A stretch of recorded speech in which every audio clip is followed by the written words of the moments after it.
Radha Madhava Jayo Kunja Bihari Jaya Gopi Janavallabha Jayo Girivaradari Jayo Girivaradari Jaya Gopi Janavallabha Jayo Girivaradari Jayo Girivaradari Jayo Yashodanandana Jayo Brajanadandana Jayo Yashodanandana Jayo Brajanadandana Jayo Yamuna Tiravanachari Jayo Kunja Bihari Jayo Yamuna Tiravanachari Jayo Kunja Bihari Hare Krishna Krishna Krishna Hare Hare Hare Rama Hare Rama Rama Rama Hare Hare Hare Krishna Krishna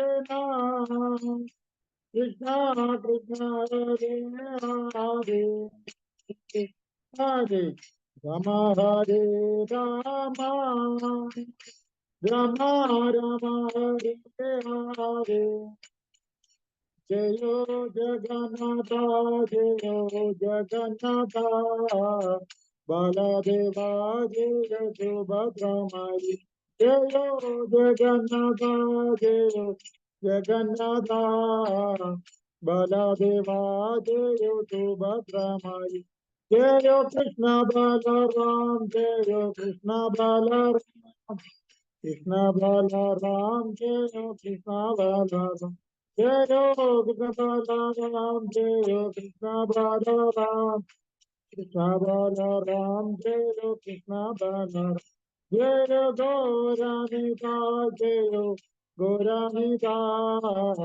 Gauranita Jayo Gauranita Jayo Gauranita Jayo Gauranita Gauranita Jayo Gauranita Jaya Jaya Prabhupada Prabhupada Prabhupada Jaya Jaya Prabhupada Jaya Jaya Prabhupada Prabhupada Prabhupada Jaya Jaya Prabhupada Jaya Jaya Gurudev Gurudev Gurudev Jaya Jaya Gurudev Jaya Jaya Gurudev Gurudev Gurudev Jaya Jaya Gurudev शुद्ध भक्ति नरसिंह भगवान की जय श्रीमद् भागवतम भगवद गीता पढ़ने की जय श्रील प्रभुपाद की जय श्रील गुरुदेव की जय सौर ब्रह्म ओम नमो भगवते वासुदेवाय ओम नमो भगवते वासुदेवाय ओम नमो भगवते वासुदेवाय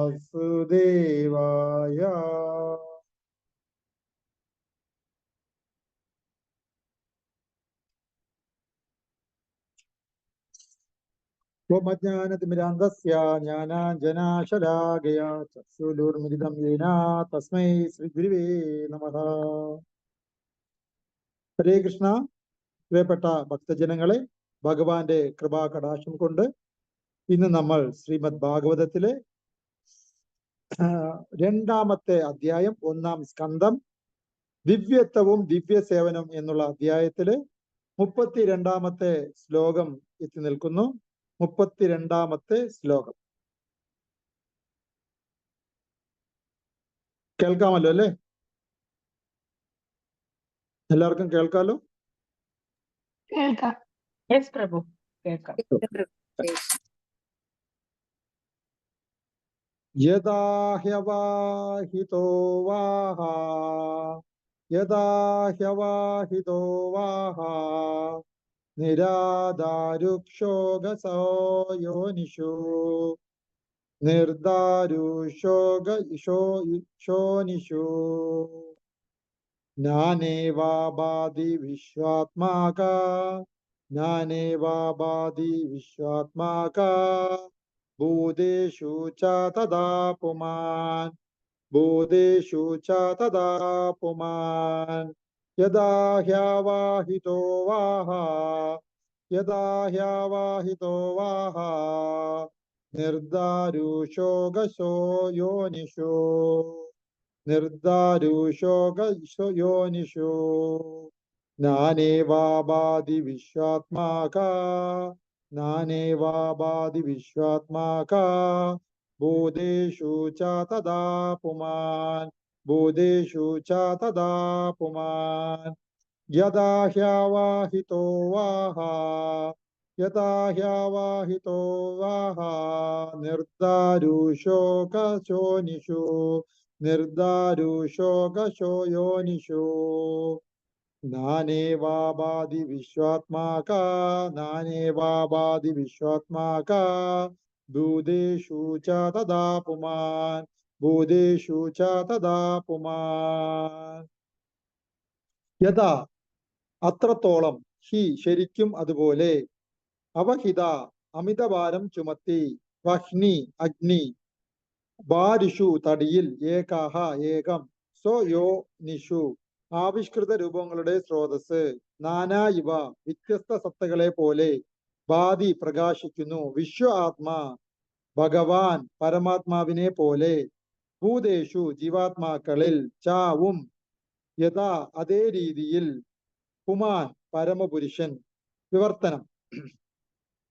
തടിയിൽ അഗ്നി സർവത്ര വ്യാപിക്കുന്നത് പോലെ ഭഗവാൻ പരമാത്മാവായി സർവ വസ്തുക്കളിലും വ്യാപിച്ചിരിക്കുന്നു. ആകയാൽ ദ്വിതീയനല്ലാത്ത നിജാധീന ഏകനായിട്ടും ഭഗവാൻ അസംഖ്യ വിഭിന്ന അവസ്ഥകളിൽ പ്രത്യക്ഷമാവുന്നു. ഒന്നുകൂടി. തടിയിൽ അഗ്നി സർവത്ര വ്യാപിക്കുന്നത് പോലെ ഭഗവാൻ പരമാത്മാവായി സർവ വസ്തുക്കളിലും വ്യാപിച്ചിരിക്കുന്നു. ആകയാൽ ദ്വിതീയ നല്ലാത്ത നിജാധീന ഏകനായിട്ടും ഭഗവാൻ അസംഖ്യ വിഭിന്ന അവസ്ഥകളിൽ പ്രത്യക്ഷമാകുന്നു. ഭാവാർത്ഥം എ.സി. ഭക്തി വേദാന്ത സ്വാമി ശ്രീല പ്രഭുപാദിക്ക് ജയ്. പരമദിവ്യത്വ പുരുഷനായ വാസുദേവ ഭഗവാൻ അദ്ദേഹത്തിന്റെ പൂർണ്ണ അംശങ്ങളിൽ ഒന്നിനെ സ്വയം വിസ്തരിച്ച് ഈ പ്രപഞ്ചം മുഴുവനും വ്യാപിച്ചിരിക്കുന്നു. അണുശക്തിയിൽ പോലും ഭഗവാന്റെ അസ്തിത്വം വീക്ഷിക്കാനാകും. ദിവ്യത്വം ദ്രവ്യവും പ്രോട്ടോണും ന്യൂട്രോണുകളും ഒക്കെ ഭഗവാന്റെ സവിശേഷതയുടെ വ്യത്യസ്ത ലക്ഷണങ്ങളാണ്. വിറകിൽ നിന്നും അഗ്നി ആവിർഭവിക്കുന്നു, ക്ഷീരത്തിൽ നിന്നും തൈര് കടഞ്ഞെടുക്കാം. അപ്രകാരം ഉപനിഷത്തുക്കൾ വേദാന്തം പോലെയുള്ള വേദസാഹിത്യങ്ങളിൽ സവിശേഷമായി പ്രതിപാദിച്ചിരിക്കുന്ന അതീന്ദ്രിയ വിഷയങ്ങളുടെ നിയമാനുസൃതമായ ശ്രവണ കീർത്തനത്താൽ ഭഗവാന്റെ സാന്നിധ്യം പരമാത്മാവായി അനുഭവ ഗോചരമാകുന്നു. ഈ വേദസാഹിത്യങ്ങളുടെ ഉത്തമ വിശ്വാസയോഗ്യമായ വ്യാഖ്യാനമാണ് ശ്രീമദ് ഭാഗവതം. അതീന്ദ്രിയ സന്ദേശ ശ്രവണത്തിലൂടെ ഭഗവാനെ സാക്ഷാത്കരിക്കാം. അതീന്ദ്രിയ വിഷയത്തെ അനുഭവിച്ചറിയാനുള്ള ഏക മാർഗം ആണിത്. മറ്റൊരു അഗ്നിയിൽ നിന്നും വിറകിലേക്ക് അഗ്നി പകരുന്നത് പോലെ മറ്റൊരു ദിവ്യ അനുഗ്രഹത്തിൽ നിന്നും മനുഷ്യന്റെ ദിവ്യ അവബോധത്തെ ഉജ്ജ്വലിപ്പിക്കുന്നു. ആത്മീയാചാര്യൻ തന്റെ ദിവ്യ കൃപയാൽ ജീവാത്മാക്കൾക്ക് ശ്രവണേന്ദ്രിയത്തിലൂടെ ഉചിതമായ ആത്മീയ സന്ദേശങ്ങൾ പകർന്നു നൽകുന്നു. ആകയാൽ ഒരാൾ വിനയാനീതനായി ശ്രവണ മനോഭാവത്തോടെ മാത്രമേ യഥാർത്ഥ ആത്മീയാചാര്യനെ സമീപിക്കാവൂ. അപ്രകാരമാകയാൽ ദിവ്യ അസ്തിത്വത്തെ ക്രമേണ സാക്ഷാത്കരിക്കാം. മൃഗത്വവും മനുഷ്യത്വവും തമ്മിലുള്ള പ്രധാന അന്തരം ഈ പ്രക്രിയയിൽ മാത്രമാണ് സ്ഥിതി ചെയ്യുന്നത്. യഥോചിതമായി ശ്രവിക്കാൻ ഒരു മനുഷ്യന് കഴിയുന്നു, എന്നാൽ മൃഗത്തിന് ആ കഴിവില്ല. ഓം അജ്ഞാനതിമിരാന്തസ്യ ജ്ഞാനാഞ്ജനാശലാകയാ ചക്ഷുരുന്മിലിതം യേന തസ്മൈ ശ്രീ ഗുരുവേ നമഃ. ശ്രീ ചൈതന്യ മനോഭീഷ്ടം സ്ഥാപിതം യേന ഭൂതലേ സ്വയം രൂപ കഥാമ്യഹ്യം ദദാതി സോപദാന്തികം. വന്ദേഹം ശ്രീഗുരോ ശ്രീതപാദകമലം ശ്രീഗുരുൻ വൈഷ്ണവാം ച ശ്രീരൂപം സാഗ്രജാതം സഗഗണ രഘുനാനിതം ത്വം സജീവം സാദ്വൈതം സാവധൂതം പരിജന സഹിതം കൃഷ്ണ ചൈതന്യദേവം ശ്രീ രാധാകൃഷ്ണപാദാൻ സഹൻ ലളിതാ ശ്രീ വിശാഖനിതാം ച. ഹേ കൃഷ്ണ കരുണാ സിന്ധോ ദീനബന്ധോ ജഗത്പദേ ഗോപേശ ഗോപിക കാന്ത രാധാ കാന്ത നമസ്തുതേ. തപ്ത കാഞ്ചന ഗൗരാംഗി രാധേ വൃന്ദാവനേശ്വരി വൃഷഭാനുസുതേ ദേവി പ്രണമാമി ഹരിപ്രിയേ. നമോ മഹാവദന്യായ കൃഷ്ണ പ്രേമ പ്രദായതേ കൃഷ്ണായ കൃഷ്ണ ചൈതന്യ നാമിനെ ഗൗരിഷേ നമഃ. നമോ ബ്രാഹ്മണ ദേവായ ഗോ ബ്രാഹ്മണ ഹിതായ ച ജഗദ്ഗിതായ കൃഷ്ണായ ഗോവിന്ദായ നമോ നമഃ. വാഞ്ചാകൽപതരൂപേച്ഛ കൃപാസിന്ധുവേവ ച പദാനാം പാവനേഭോ വൈഷ്ണവേഭോ നമോ നമഃ. നമോ ഓം വിഷ്ണുപാദായ കൃഷ്ണപ്രഷ്ടായ ഭൂതലേ ശ്രീമതേ ഭക്തിവേദാന്ത സ്വാമിനിധി നാമിനെ നമസ്തേ സരസ്വതി ദേവേ ഗൗരവാണി പ്രചാരണേ നിർവിശേഷ ശൂന്യവാദി പാശ്ചാത്യ ദേശധാരണേ. ജയ ശ്രീകൃഷ്ണ ചൈതന്യ പ്രഭോ നിത്യാനന്ദ ശ്രീ അദ്വൈത ഗദാധര ശ്രീവാസാദി ഗൗരഭക്തവൃന്ദ. ഹരേ കൃഷ്ണ കൃഷ്ണ കൃഷ്ണ ഹരേ ഹരേ ഹരേ രാമ രാമ രാമ ഹരേ ഹരേ. നമോ ഓം കൃഷ്ണപ്രഷ്ടായ ശ്രീമതേ മഹാവിഷ്ണു ഗോസ്വാമി നാമിനെ നമാമൃതേ ശ്രീ ഭാഗവത സമേതസേ പ്രചാരണേ ലോകതാരണേ ശ്രീരാം മഹാവിഷ്ണു ഗോസ്വാമി നാമിനെ. ഹരേ കൃഷ്ണ. പ്രിയപ്പെട്ട ഭക്തജനങ്ങളെ, വളരെ സന്തോഷമുണ്ട്. ഇന്ന് നമ്മൾ ശ്രീമദ് ഭാഗവതത്തിന് വേണ്ടി വീണ്ടും ഒരിക്കൽ കൂടി ഒരുമിച്ച് കൂടിയിരിക്കുകയാണ്. ഇന്ന് നമ്മൾ ശ്രീമദ് ഭാഗവത്തിൽ ഡിസ്കസ് ചെയ്യപ്പെടുന്നത് ശ്രീമദ് ഭാഗവതം 1-ാമത്തെ സ്കന്ധം 2-ാമത്തെ അധ്യായത്തിൽ ദിവ്യത്വവും ദിവ്യസേവനവും എന്നുള്ള അധ്യായത്തിൽ 32-ാമത്തെ ശ്ലോകമാണ് നമ്മൾ ഇന്ന് ചർച്ച ചെയ്യപ്പെടുന്നത്. അതിന്റെ വിവർത്തനം ഇങ്ങനെയാണ്: തടിയിൽ അഗ്നി സർവത്ര വ്യാപിക്കുന്നത് പോലെ ഭഗവാൻ പരമാത്മാവായി സർവ വസ്തുക്കളിലും വ്യാപിച്ചിരിക്കുന്നു. ആകയാൽ ദ്വിതീയനല്ലാത്ത നിജാതീന ഏകനായിട്ടും ഭഗവാൻ അസംഖ്യ വിഭിന്ന അവസ്ഥകളിൽ പ്രത്യക്ഷമാവും. എന്താണ് ഇതിനർത്ഥം? അതായത്, ഒന്ന്, ഭഗവാന്റെ പരമാത്മാ ഫീച്ചറിനെ കുറിച്ചാണ് ഇന്നിവിടെ ചർച്ച ചെയ്യപ്പെടുന്നത്. അതിൽ ദ്വിതീയനല്ലാത്ത നിജാതീന ഏകനായിട്ടും എന്ന് പറയുന്നതിന്റെ അർത്ഥം എന്തെന്ന് വെച്ചാൽ, ഭഗവാൻ ഒരാളാണ്, ഒരുപാട് ആളല്ല ഭഗവാൻ, ഒറ്റ ആളേ ഉള്ളൂ ഭഗവാൻ. എന്നാൽ അദ്ദേഹം ഒരാളായിരുന്നിട്ട് കൂടി ലോകത്ത് എല്ലായിടത്തും ഉണ്ട് എന്നുള്ളത്. എല്ലായിടത്തും ഭഗവാന്റെ പ്രസൻസ് ഉണ്ട്, എന്നാൽ ഒരാളാണ്. അപ്പൊ അതാണ് ദ്വിതീയനല്ലാത്ത. ദ്വിതീയം വെച്ചാൽ രണ്ടാളല്ല, നിജാതീന ഏകനായിട്ടും എല്ലാവർക്കും ഒരിക്കലും പിരിക്കപ്പെടാൻ പറ്റാത്ത ഒറ്റ ഒരാളാണ് ഭഗവാൻ. എന്നിട്ട് കൂടി ഭഗവാൻ അസംഖ്യ വിഭിന്ന അവസ്ഥകളിൽ പ്രത്യക്ഷമാവുന്നു. അതെങ്ങനെയെന്ന് വെച്ചാല്, അഗ്നി, തടിയിൽ അഗ്നി സർവത്ര വ്യാപിക്കുന്നത് പോലെ, തടിയിൽ എല്ലായിടത്തും അഗ്നി ഉണ്ട് എന്നതുപോലെ ഭഗവാൻ ഈ ലോകത്തിലെ സകലയിടത്തുമുണ്ട്. ഭഗവാൻ പറയുന്നുണ്ട്, ഈ ലോകം ഭഗവാനിലാണ് സ്ഥിതി ചെയ്യുന്നത്, അല്ല ഭഗവാൻ ലോകത്തല്ല സ്ഥിതി ചെയ്യുന്നത്. ഭഗവാനിൽ നിന്നുമാണ് ലോകങ്ങളെല്ലാം വന്നത്. അത് ഭൗതിക ലോകങ്ങളായിക്കോട്ടെ, ആധ്യാത്മിക ലോകങ്ങളായി. ഭഗവാൻ ശ്രീമദ് ഭഗവത്ഗീത ചതുർശ്ലോകി ഭഗവത്ഗീതയിലെ ആദ്യത്തെ ശ്ലോകത്തിൽ പറയുന്നുണ്ട്, അഹം സർവസ്യ പ്രഭവോ മത്തഃ സർവം പ്രവർത്തതേ ഇതി മത്വാ ഭജന്തേ മാം ബുധാഭാവ സമന്വിതഃ. ഭൗതിക ആധ്യാത്മിക ലോകങ്ങളെ ഉറവിടം ഞാനാണ്, ഭഗവാൻ ശ്രീകൃഷ്ണൻ പറയുക. എല്ലാം എന്നിൽ നിന്നാണ് ഉണ്ടായത്. ഇതറിയുന്ന ബുദ്ധിമാന്മാർ എന്റെ സേവനത്തിൽ ഏർപ്പെടുകയും എന്നെ ഉള്ളഴിഞ്ഞ് ആരാധിക്കുകയും ചെയ്യും. ഇത്രയേ ഉള്ളൂ. ഭഗവാൻ സർവശക്തനാണെന്നും ഭൗതിക ആധ്യാത്മിക ലോകങ്ങളുടെ ഉറവിടം തന്നെ ഭഗവാനാണെന്നും ഈ ഭൗതിക ആധ്യാത്മിക ലോകത്ത് എല്ലായിടത്തും ഭഗവാൻ ന്റെ പ്രസൻസ് ഉണ്ടെന്നും മനസ്സിലാക്കിയ ഒരു വ്യക്തിയുടെ ആക്ടിവിറ്റി എന്തെന്ന് വെച്ചാല്, അവർ ഭഗവാനെ പ്രേമഭക്തിയോടുകൂടി ആരാധിക്കുകയാണ് ചെയ്യുന്നത്. അങ്ങനെയുള്ള ആൾക്കാരെ ഭഗവാൻ ബുദ്ധിമാന്മാരാണെന്നും പറഞ്ഞിരിക്കുകയും ചെയ്തു.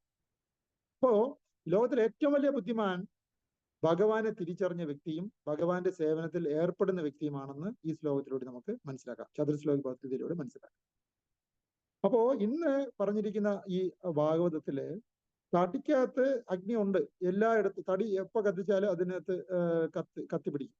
ഒരു തടിയിൽ നിന്ന് മറ്റൊരു തടിയിലേക്ക് അഗ്നിയെ നമുക്ക് ഹാൻഡ് ഓവർ ചെയ്യാൻ പറ്റും എന്നതുപോലെ, കാരണം എല്ലാ തടിക്കകത്തും അഗ്നി ഉണ്ട്. ഒന്ന് തുടങ്ങി വെച്ചു കൊടുത്താൽ അത് കത്തിക്കോളും എന്നതുപോലെ ഈ ലോകം മുഴുവനും ഭഗവാൻ വ്യാപിച്ചിരിക്കുന്നു. ഭഗവാന്റെ പ്രസൻസ് എല്ലായിടത്തും ഉണ്ട്. തടിയിൽ എല്ലായിടത്തും അഗ്നി ഉണ്ട് എന്ന് പറയുന്നത് പോലെ ലോകത്ത് എല്ലായിടത്തും ഭഗവാന്റെ പ്രസൻസ് ഉണ്ട്. ഭഗവാൻ അറിയാതെ ഒന്നും ഇവിടെ നടക്കത്തില്ല. അത് വേറെ രീതിയിൽ പറയുകയാണെങ്കിൽ, നമുക്ക് മനസ്സിലാവുന്ന ഭാഷയിൽ പറയുകയാണെങ്കിൽ, നമ്മൾ ലോകത്ത് എവിടെ ഇരുന്നാലും അവിടെ എല്ലാം ഗവൺമെന്റിന്റെ പ്രസൻസ് ഉണ്ട്. ഗവൺമെന്റിന്റെ കണ്ണ് എല്ലായിടത്തും ഉണ്ട്. നമ്മൾ ഒളിച്ച് ഒരു ക്രൈമും ചെയ്യാൻ പറ്റൂല. കാരണം അവിടെ എല്ലാം ഏതെങ്കിലും രീതിയിൽ ഗവൺമെന്റിന് സ്വാധീനമുണ്ട്. അവരവിടെ എത്തിച്ചേരും, നമ്മളെ പിടിച്ചോണ്ട് പോകും. ക്രൈം ചെയ്താൽ പിടിച്ചോണ്ട് പോകും എന്നതുപോലെ. അപ്പോ ഗവൺമെന്റിനെ ഒളിച്ച് എന്തെങ്കിലും ചെയ്യാൻ പറ്റും നോക്കുകയാണെങ്കിൽ വളരെ പാടാണ്. കാരണം എല്ലായിടത്തും ഗവൺമെന്റിന്റെ പ്രസൻസ് ഉണ്ടെന്നാണ് പറയാം. നമ്മൾ ഒളിച്ച് താമസിക്കാൻ ഏതെങ്കിലും ഒരു ഉൾഗ്രാമം തപ്പിപ്പോയാലും അവിടെ എല്ലാം ഗവൺമെന്റിന്റെ നമുക്കെതിരെ ഒരു സെർച്ച് വാറണ്ട് എല്ലാം ഉണ്ടെങ്കിൽ അവിടെയും ഗവൺമെന്റിന്റെ ആൾക്കാരെത്തി നമ്മളെ തൂക്കിക്കൊണ്ട് പോകും. അങ്ങനെ ഒളിച്ച് താമസിക്കാൻ പറ്റുന്ന ഒരു സ്ഥലം ഇല്ല. കാരണം ഒളിച്ച് താമസിക്കുമ്പോൾ ഒരു ഭയം ഉണ്ടാവും. കാരണം എന്ത്? ഭയത്തിനർത്ഥം തന്നെ എന്നെ പിടിക്കപ്പെടുമോ എന്നുള്ള ചിന്താഗതിയാണ്. അപ്പോ നമ്മൾ എവിടെ പോയി ഒളിച്ചാലും അവിടെ എല്ലാം നമ്മളെ പിടിച്ചോണ്ട് പൊക്കളയോ എന്നുള്ള ഒരു ടെൻഡൻസി ഒരു കള്ളന് വരുന്നുണ്ടെങ്കിൽ അതിനർത്ഥം അവൻ എവിടെ ഒളിച്ചാലും അവരുടെ പുറകെ ആരുടെ ദൃഷ്ടിയുണ്ട്? ഗവൺമെന്റിന്റെ ദൃഷ്ടിയുണ്ട് എന്നുള്ള ഒരു ചിന്താഗതിയാണ് ആ ഭയത്തിന് കാരണം. എന്നതുപോലെ നമ്മൾ ഈ ലോകത്ത് നോക്കുമ്പോൾ പരമാത്മാ രൂപേണ ഭഗവാന്റെ പ്രസൻസ് എല്ലായിടത്തുമുണ്ട്. ഭഗവാൻ അറിയാതെ ഒരു കാര്യവും നമുക്ക് നടത്താൻ പറ്റത്തില്ല. കാരണം ഭഗവാൻ നമ്മുടെ പുറത്തുമുണ്ട്, നമ്മുടെ അകത്തുമുണ്ട്. പുറത്ത് മാത്രമല്ല ഭഗവാൻ ഉള്ളത്. ഭൗതിക ആധ്യാത്മിക ലോകങ്ങളുടെ ഉറവിടം ഭഗവാനാണ് എന്ന് പറയുമ്പോൾ നമ്മുടെ പുറത്ത് ഭഗവാൻ എവിടെയൊക്കെ ഉണ്ടെന്നുള്ള ഒരു ഫീലിംഗ് ആയിരിക്കും നമുക്ക് ഉണ്ടാവുന്നത്. എന്നാല് പരമാത്മ രൂപേണ ഭഗവാൻ നമ്മുടെ ഓരോ ജീവജാലങ്ങളുടെയും ഹൃദയ കമലങ്ങളിൽ അധിവസിക്കുന്നു. അപ്പൊ നമ്മുടെ അകത്തുമുണ്ട് ഭഗവാൻ. ഒരേ സമയത്ത് നമ്മുടെ അകത്തും ഭഗവാനുണ്ട്, ഒരേ സമയത്ത് ഭഗവാൻ നമ്മുടെ പുറത്തുമുണ്ട്. നമുക്ക് നമ്മുടെ ശരീരത്തിനും നമ്മുടെ ബുദ്ധിക്കും നമ്മുടെ മനസ്സിനും അകത്ത് നടക്കുന്ന പ്രവർത്തനങ്ങളെ കുറിച്ച് നമുക്ക് ചിലപ്പോൾ ഒരു ബോധവാന്മാരായിരിക്കാം. എന്നാൽ നമുക്ക് മറ്റൊരു ജീവിയുടെ മനസ്സിനകത്ത് എന്തൊക്കെ ഓടുന്നു എന്നുള്ളത് നമുക്ക് ഒരുപക്ഷെ മനസ്സിലാക്കാൻ കഴിയത്തില്ല. എന്നാൽ ഭഗവാന് ലോകത്തിലുള്ള സമസ്ത ജീവജാലങ്ങളുടെയും മനസ്സിനകത്ത് എന്തൊക്കെ ഉണ്ടെന്ന് അറിയാൻ പറ്റും. അവരുടെ ചിന്താഗതി എന്താണെന്ന് അറിയാൻ പറ്റും. അവരുടെ ആഗ്രഹം എന്താണെന്ന് അറിയാൻ പറ്റും. അവരുടെ ഇന്റൻഷൻ എന്താണെന്ന് അറിയാൻ പറ്റും. അവരുടെ ആറ്റിറ്റ്യൂഡ് എന്താണെന്ന് അറിയാൻ പറ്റും. നമുക്ക് നമ്മളെ കുറിച്ച് പോലും നമുക്ക് ബോധമില്ല. അഥവാ അറിയാമെങ്കിൽ നമ്മളെ കുറിച്ച് മാത്രമേ നമുക്ക് ബോധമുണ്ടാവത്തുള്ളൂ. എന്നാൽ ഭഗവാന് ലോകത്തിലെ സകല ജീവാത്മാക്കളെ കുറിച്ചും ബോധമുണ്ട്. അവരുടെ മനസ്ഥിതിയെ കുറിച്ചും ബോധമുണ്ട്. ഇതാണ് ജീവാത്മാവും പരമാത്മാവും തമ്മിലുള്ള വ്യത്യാസം. ജീവാത്മാവിന് സ്വന്തം കാര്യങ്ങളെ കുറിച്ച് മാത്രമേ അവബോധമുള്ളൂ എങ്കിൽ പരമാത്മാവിനെ സമസ്ത ജീവജാലങ്ങളെ കുറിച്ചും അവബോധമുണ്ട് എന്നുള്ളതാണ്. നമ്മൾ ഭഗവാന്റെ അംശമാണ്. എന്നാൽ അംശത്തിന്റെ കാര്യത്തിനെ കുറിച്ച് മാത്രമേ ബോധമുള്ളൂ. എന്നാൽ ഭഗവാൻ എന്നുള്ളത് ഒരു വലിയൊരു കടലാണ്. കടലിന് കടലിനകത്തുള്ള എല്ലാ തുള്ളികളെ കുറിച്ചും കടലിന് അവബോധമുണ്ട് എന്ന് പറയുന്നത് പോലെ, എന്നാൽ ഒരു തുള്ളി കടൽ ജലത്തിന് ആ തുള്ളിയെ കുറിച്ച് മാത്രമേ ബോധമുണ്ട് എന്നത് പറയും പോലെയാണ് സമസ്ത ജീവജാലങ്ങളും ഭഗവാനിൽ നിന്നാണ് ഉണ്ടായത്. അതുകൊണ്ട് തന്നെ ഭഗവാന് സമസ്ത ജീവജാലങ്ങളുടെ അവബോധത്തിനെ കുറിച്ചും ബോധമുണ്ട്. എന്നാൽ ഓരോ ജീവാത്മാവിനും അവരവരുടെ കാര്യങ്ങളെ കുറിച്ച് മാത്രമേ ബോധമുള്ളൂ. ഇതാണ് ജീവാത്മാവും പരമാത്മാവും തമ്മിലുള്ള വ്യത്യാസം. ശാസ്ത്രങ്ങളിൽ ജീവാത്മാവിനെ കുറിച്ചും പരമാത്മാവിനെ കുറിച്ചും ഒരുപാട് ശ്ലോകങ്ങൾ പറഞ്ഞു തരപ്പെട്ടിട്ടുണ്ട്. നമ്മുടെ ഒരേ ഒരു ഡ്യൂട്ടി ജീവാത്മാവ് ആരാണെന്നും ജീവാത്മാവും പരമാത്മാവും തമ്മിലുള്ള ബന്ധം എന്താണെന്നും ആ ബന്ധം റീ എസ്റ്റാബ്ലിഷ് ചെയ്യാൻ വേണ്ടിയുള്ള നടപടിക്രമങ്ങൾ സ്വീകരിക്കുകയുമാണ് നമ്മൾ മനുഷ്യജന്മത്തിൽ ആകെ ചെയ്യേണ്ടത്. ശാസ്ത്രം നോക്കുകയാണെങ്കിൽ ജീവാത്മാവ് എന്താണെന്നും പരമാത്മാവ് എന്താണെന്നും ഒരുപാട് പറയുന്നുണ്ട്. ഭഗവത്ഗീത തുടങ്ങുന്നത്, കൃഷ്ണൻ സംസാരിച്ചു തുടങ്ങുന്നത് തന്നെ നീ ഈ ശരീരമല്ല എന്ന് പറഞ്ഞാണ് തുടങ്ങുന്നത്. സാധാരണഗതിയിൽ നമ്മളെല്ലാം മനസ്സിലാക്കി വെച്ചിരിക്കുന്നത് നമ്മൾ ഈ ശരീരമാണ്. എന്നാൽ കൃഷ്ണൻ ആദ്യമേ പറയുന്നു, എടാ മടയ, നീ ഈ ശരീരമല്ല. ശരീരത്തിനകത്തുള്ള ആത്മാവാണ് നീ, സോളാണ് നീ. അപ്പൊ നീ നിന്നെ കുറിച്ച് മനസ്സിലാക്കേണ്ടതുണ്ട് എങ്കിൽ നീ ശരീരത്തിനെ കുറിച്ച് മനസ്സിലാക്കലല്ല ചെയ്യേണ്ടത്. ശരീരം നീ എടുത്ത് ഉടുത്തിരിക്കുന്ന ഒരു ഉടുപ്പ് മാത്രമാണ്. എന്നാൽ യഥാർത്ഥ നീ എന്ന് പറയുന്നത് ആത്മാവാണ്. ആ ആത്മാവിനും പരമാത്മാവും തമ്മിൽ ഒരു ബന്ധമുണ്ട്. ആ ബന്ധം അറിയുകയും റീ എസ്റ്റാബ്ലിഷ് ചെയ്യുകയുമാണ് മനുഷ്യജന്മത്തിലൂടെ നിനക്ക് ചെയ്യാൻ പറ്റുന്നത്. ഒരു മൃഗത്തിന്റെ ശരീരത്തിൽ ഇരുന്നാൽ കൂടി നിനക്കത് മനസ്സിലാക്കാനോ പ്രവൃത്തി പദത്തിൽ അത് ഇംപ്ലിമെന്റ് ചെയ്യാനോ കഴിയത്തില്ല. അതുകൊണ്ട് നീ ഒരു മനുഷ്യൻ ആവണമെങ്കിൽ നീ നിന്റെ ചെവിയാകുന്ന ഇന്ദ്രിയങ്ങളെ മാക്സിമം ഉപയോഗപ്പെടുത്തണം. ഈ ഇന്നത്തെ ശ്ലോകത്തിന്റെ ഏറ്റവും അവസാനം പറഞ്ഞിരിക്കുന്നത് മനുഷ്യനും മൃഗവും തമ്മിലുള്ള പ്രധാനപ്പെട്ട വ്യത്യാസം എന്തെന്ന് വെച്ചാല് മനുഷ്യന് ഇരുന്ന് ശ്രവണം ചെയ്യാൻ കഴിയും, ശ്രദ്ധിച്ചിരുന്ന് കേൾക്കാൻ കഴിയും, ശ്രവണേന്ദ്രിയം നല്ല രീതിയിൽ ഉപയോഗപ്പെടുത്താൻ കഴിയും. എന്നാൽ മൃഗത്തിന് അത് കഴിയില്ല. ഇതാണ് ആകെ മനുഷ്യനും മൃഗവും തമ്മിലുള്ള വ്യത്യാസം. നമ്മൾ മനുഷ്യനാണോ മൃഗമാണോ എന്ന് തിരിച്ചറിയാൻ ഏറ്റവും എളുപ്പം നമ്മൾ ചെവി കൊടുക്കുന്നുണ്ടോ, ധർമ്മശാസ്ത്ര ഗ്രന്ഥങ്ങളെ കുറിച്ച് കേൾക്കുവാൻ ചെവി കൊടുക്കുന്നുണ്ടോ. ചെവി കൊടുക്കുന്നുണ്ടെങ്കിൽ നമ്മൾ മനുഷ്യൻ, ചെവി കൊടുക്കുന്നില്ല എങ്കിൽ നമ്മൾ മൃഗം. ഇരുകാലിൽ നടക്കുന്ന മൃഗം, നാൽക്കാലിൽ നടക്കുന്ന മൃഗമൊക്കെ ഈ ലോകത്ത് ഒരുപാടുണ്ടെങ്കിലും ഇരുകാലിൽ നടക്കുന്ന മൃഗം മനുഷ്യൻ എന്ന് തന്നെ പറയണം. കാരണം മനുഷ്യൻ ഇരുകാലിൽ നടന്ന് ചെവിയാകുന്ന ഇന്ദ്രിയത്തിനെ ധർമ്മശാസ്ത്ര ഗ്രന്ഥങ്ങളുടെ ശ്രവണത്തിന് വേണ്ടി പ്രയോജനപ്പെടുത്തുന്നില്ല എങ്കിൽ അവൻ മൃഗം എന്നാണ് ഇന്നത്തെ ശ്ലോകത്തിൽ ഏറ്റവും ലാസ്റ്റ് ആയിട്ട് പറഞ്ഞിരിക്കുന്നത്. മനുഷ്യനും മൃഗവും തമ്മിലുള്ള വ്യത്യാസം എന്തെന്ന് വെച്ചാൽ മനുഷ്യന് ശ്രദ്ധയോടെ ചെവിയാകുന്ന ഇന്ദ്രിയങ്ങൾ കൊണ്ട് ധർമ്മശാസ്ത്ര ഗ്രന്ഥങ്ങളെ കുറിച്ച് കേൾക്കാൻ കഴിയും. എന്നാൽ മൃഗത്തിന് അത് കഴിയും, അത് അടങ്ങിയിരിക്കില്ല. അപ്പൊ നമുക്ക് മനുഷ്യ ശരീരം കിട്ടിയിട്ടും ശ്രവണേന്ദ്രിയം കിട്ടിയിട്ടും നമ്മൾ ഭഗവത്ഗീത ഭാഗവത ഇത്യാദി ഗ്രന്ഥങ്ങളെ കുറിച്ച് ശ്രവിക്കാൻ നമ്മൾ സമയം കണ്ടെത്തുന്നില്ല എങ്കിൽ മൃഗതുല്യമായ ജീവിതമാണ് നടത്തുന്നത് എന്ന് നമുക്ക് മനസ്സിലാവും. നമ്മൾ ഭഗവാന്റെ കൃപ കൊണ്ട് രാധാ നീലമാ സത്സംഗം ഈസ്കോൺ ട്രിവാൻഡ്രത്തിന്റെ ഭാഗമായി നമ്മൾ ഡെയിലി ശ്രവണേന്ദ്രിയത്തിന് ഒരു വിരുന്ന് ഒരുക്കിയിരിക്കുകയാണ്. അത് ഒരു ദിവസം 2 നേരം, ഞായറാഴ്ച ഒഴിച്ച് ഓൺലൈനിലാണ് നമ്മൾ നടത്തുന്നത്. ഞായറാഴ്ച ഡയറക്റ്റ് ഒരുപാട് ശ്രവണേന്ദ്രിയത്തിന് ഉപകാരമുള്ള ക്ലാസ്സുകൾ നേരിട്ട് നടത്തുന്നുണ്ട്. എന്നാൽ ഓൺലൈൻ ക്ലാസ്സായി നമ്മൾ തിങ്കൾ മുതൽ വെള്ളി വരെയുള്ള ദിവസങ്ങളിൽ നമ്മൾ ശ്രവണേന്ദ്രിയത്തിന്, ഒരു മനുഷ്യനെ മനുഷ്യനാവാൻ വേണ്ടി ശ്രവണേന്ദ്രിയം നല്ല രീതിയിൽ ഉപയോഗപ്പെടുത്താൻ വേണ്ടി നമ്മൾ ശ്രീമദ് ഭാഗവതം ബ്രോഡ്കാസ്റ്റ് ചെയ്യുകയാണ്. അപ്പോൾ രാവിലെ 8 മുതൽ 9 മണി വരെയുള്ള പ്രോഗ്രാം രാവിലെയും, വൈകുന്നേരം ചൈതന്യ ചരിതാമൃതം വൈകുന്നേരം 5 മുതൽ 6 മണിയുള്ള സമയവും നമ്മൾ ഒരു മനുഷ്യനെ മനുഷ്യനാവാൻ വേണ്ടി ശ്രവണേന്ദ്രിയം കൂടുതൽ ഉപയോഗപ്പെടുത്തി ധർമ്മശാസ്ത്ര ഗ്രന്ഥങ്ങളുടെ ശ്രവണത്തിന് വേണ്ടി അവരുടെ ലൈഫിൽ ഒരു ടൈം സെറ്റ് ചെയ്യാൻ വേണ്ടി രാധാ നീലമാ സത്സംഗം ഭക്തന്മാരെ സഹായിച്ചു കൊണ്ടിരിക്കുകയാണ്. എന്ന് വെച്ചാൽ മൃഗീയമായ ജീവിതത്തിൽ നിന്നും മനുഷ്യീയമായ ജീവിതത്തിലേക്ക് പരിവർത്തനം ചെയ്യാൻ വേണ്ടി നമ്മളെ ഓരോരുത്തരെയും സഹായിച്ചു കൊണ്ടിരിക്കുകയാണ് രാധാ നീലമാ സത്സംഗം ഭാഗവതം ബ്രോഡ്കാസ്റ്റ് ചെയ്യുന്നതിലൂടെ ഉദ്ദേശിക്കുന്നത്. അപ്പോ നമുക്ക് ആകെ ചെയ്യേണ്ടത് ഒരുപാട് അറിവൊന്നും നമ്മൾ സമ്പാദിക്കേണ്ട. നമ്മൾ മിണ്ടാതെ സമയാസമയത്ത് നടക്കുന്ന ഭാഗവതം ക്ലാസ്സുകൾ കേട്ടുകൊണ്ടേ ഇരുന്നാൽ തന്നെ നമ്മൾ മൃഗമല്ല, നമ്മൾ മനുഷ്യനായി മാറുന്നതാണ്. അപ്പൊ നമുക്ക് മൃഗത്തിൽ നിന്ന് മനുഷ്യനായി പരിവർത്തനം ചെയ്യാൻ ആകെ നമ്മൾ ചെയ്യേണ്ടത് ചെവിയിലൂടെ നമ്മൾ ധർമ്മശാസ്ത്ര ഗ്രന്ഥങ്ങളെ കുറിച്ചുള്ള വിവരണങ്ങൾ കേൾക്കുക മാത്രമേ ചെയ്യേണ്ടത്. അതിനുള്ള ഭാഗ്യം നമുക്ക് ഭഗവാൻ തരട്ടെ. അപ്പൊ ഇന്നത്തെ ശ്ലോകത്തിൽ ജീവാത്മാവ് പരമാത്മാവ് എന്നുള്ള ടോപ്പിക്കിനെ കുറിച്ചും പ്രത്യേകിച്ചും പരമാത്മാവ് ലോകം മുഴുവനും വ്യാപിച്ചിരിക്കുന്നു എന്നതിനെ കുറിച്ചുമാണ് പ്രധാനമായിട്ടും പറഞ്ഞിരിക്കുന്നത്. അത് പറഞ്ഞിരിക്കുന്നത് തടിയിൽ അഗ്നി പെട്ടെന്ന് പടർന്നു പിടിക്കുന്നു എന്നതുപോലെ ലോകം മുഴുവനും പരമാത്മാവിന്റെ ഫീച്ചർ പരന്നു പിടിച്ചിട്ടുണ്ട് എന്നാണ് പറയുന്നത്. അപ്പൊ ഞാൻ ഇപ്പോ നമ്മുടെ ഭക്തജനങ്ങളുടെ ശ്രദ്ധ ചെലുത്തുന്നത് സൂപ്പർ സോളും സോളും തമ്മിലുള്ള വ്യത്യാസം എന്നതിനെ കുറിച്ച് ഞാൻ പ്രധാനമായിട്ടും ഒരു 27 ശ്ലോകങ്ങൾ പ്രധാനമായിട്ടും ഞാൻ ധർമ്മശാസ്ത്ര ഗ്രന്ഥത്തിലൂടെ തപ്പി എടുത്തു വച്ചിട്ടുണ്ട്. അപ്പൊ അതിൽ ഒന്നൊന്നായിട്ട് നമുക്ക് ചർച്ച ചെയ്യാം. ഇന്നത്തെ ദിവസം മുഴുവൻ ശ്ലോകങ്ങളും ചർച്ച ചെയ്യപ്പെടാൻ സമയം കിട്ടുമെന്ന് തോന്നുന്നില്ല. എന്നാലും നമ്മുടെ സോളിനെ കുറിച്ച് പ്രതിപാദിക്കുന്ന ധർമ്മശാസ്ത്ര ശ്ലോകങ്ങളും അതേപോലെ തന്നെ പരമാത്മാവ് സൂപ്പർ സോളിനെ കുറിച്ച് പ്രതിപാദിക്കുന്ന ധർമ്മശാസ്ത്ര ഗ്രന്ഥങ്ങളും ശ്ലോകങ്ങളും എന്തെന്ന് നമുക്ക് നോക്കാം. അതിൽ ആദ്യം നമ്മൾ ചർച്ച ചെയ്യപ്പെടാൻ പോകുന്നത് ഭഗവത്ഗീതയിലാണ് ഏറ്റവും കൂടുതൽ ശ്ലോകങ്ങൾ ജീവാത്മാവിനെയും പരമാത്മാവിനെയും കുറിച്ച് പറയുന്നു. ഒരു മിനിറ്റ്. ഭഗവത്ഗീത അതിൽ ഒന്നാമത്തെ ശ്ലോകം ശ്രീമദ് ഭഗവത്ഗീത 7ാമത്തെ ചാപ്റ്റർ 26ാം ശ്ലോകമാണ്. അതായത് 7:26 ഭഗവത്ഗീത 7:26 ഭഗവത്ഗീത. അതിലെന്ത് പറയുന്നു?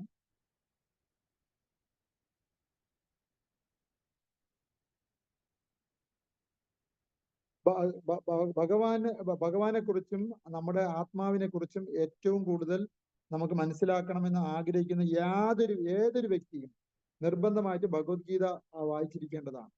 കാരണം ഭഗവത്ഗീതയിലാണ് ഇത്രയും സിസ്റ്റമാറ്റിക് ആയിട്ട് we are not this body, നമ്മൾ യഥാർത്ഥത്തിൽ ആത്മാവാണ് എന്നതിനെ കുറിച്ച് എസ്റ്റാബ്ലിഷ് ചെയ്യുന്നത് ഭഗവത്ഗീതയിലൂടെയാണ്. അപ്പൊ ആ ഒരു ഭഗവാൻ നമ്മൾ ആരാണ്, ബന്ധം എന്താണ് എന്നൊക്കെ മനസ്സിലാക്കി കഴിഞ്ഞാലാണ് ആക്ടിവിറ്റി സ്റ്റാർട്ട് ചെയ്യുന്നത്. ആ ആക്ടിവിറ്റിയെ കുറിച്ചാണ് ശ്രീമദ് ഭാഗവതം ചർച്ച ചെയ്യപ്പെടുന്നത്. അതിനകത്ത് നിന്നും കിട്ടുന്ന ഫലത്തിനെ കുറിച്ചാണ് ചൈതന്യ ചരിതാമൃതം ചർച്ച ചെയ്യപ്പെടുന്നത്. അപ്പൊ ഇൻട്രൊഡക്ഷൻ എപ്പോഴും ഭഗവത്ഗീതയിൽ തന്നെയാണ്. അപ്പോ ആ ശ്ലോകം ഇതാണ്, 7-ാം അധ്യായം ഭഗവത്ഗീത 26-ാം ശ്ലോകം. വേദാഹം സമതീതാനി വർത്തമാനാനി ചാർജുന ഭവിഷ്യാണി ച ഭൂതാനി മാം തു വേദന കഞ്ചന.